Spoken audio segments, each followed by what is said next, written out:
So for more on Breonna's case, I want to bring in journalist Phylicia Ashley. She's a reporter in Louisville and has covered this national story extensively. Also, you were there when the family made this announcement earlier today. So what do we know about the possibility of these officers facing charges so far? What we know based on the conversation that I had with Breonna Taylor's family's lawyers today, as well as her family, is that they are confident that they will get justice. They are confident that there will be charges based on the evidence that is at hand. However, they did say when they spoke to Attorney General Daniel Cameron yesterday that he didn't clearly state any specific details about the investigation or the case.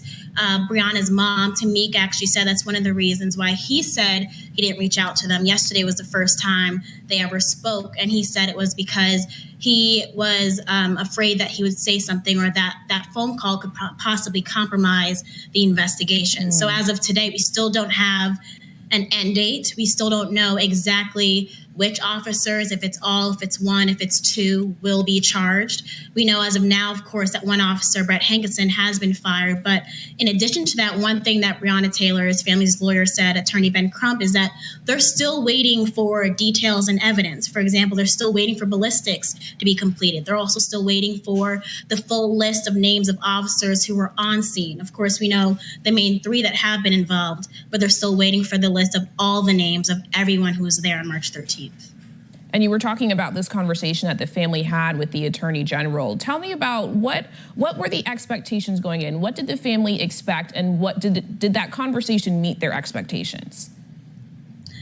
The conversation was based, or the point of the conversation was more so for Attorney General Daniel Cameron to express his condolences, to start a conversation, to also let the family and the attorneys know where his mindset is and how he's approaching the case. And from that, the family and attorneys said that they are confident that he will do the right thing. They are confident that the right thing in this case will be done. But they walked away feeling good and feeling positive that this will end with some type of justice. And they walked away feeling that he does genuinely care about this case.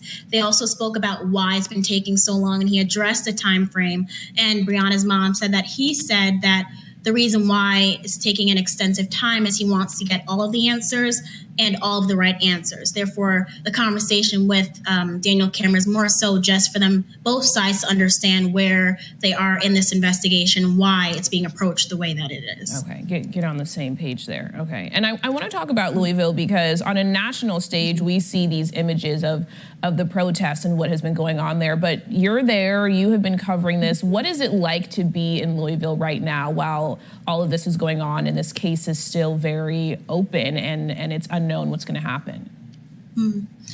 There are definitely two sides and two types of moments that we see often in Louisville. Yes, of course, you see the incidences with protesters and police officers clashing. However, more often than that, you do see, for example, at Jefferson Square Park, the hub of where protesters tend to meet. There are people who spend hours there all day just cleaning up the area. There are people who spend all day protecting the site and keeping it safe and keeping it clean. There are people there getting people registered to vote. There are people there planting gardens all around the area. So there are times and moments where these pockets will spark, and you will see some activity that resembles violence, and of course actions that even Breonna Taylor's family says they don't condone. They said they don't want to see damage and looting and violence because they say it's a distraction from what the point of all this is, which is justice for Breonna Taylor.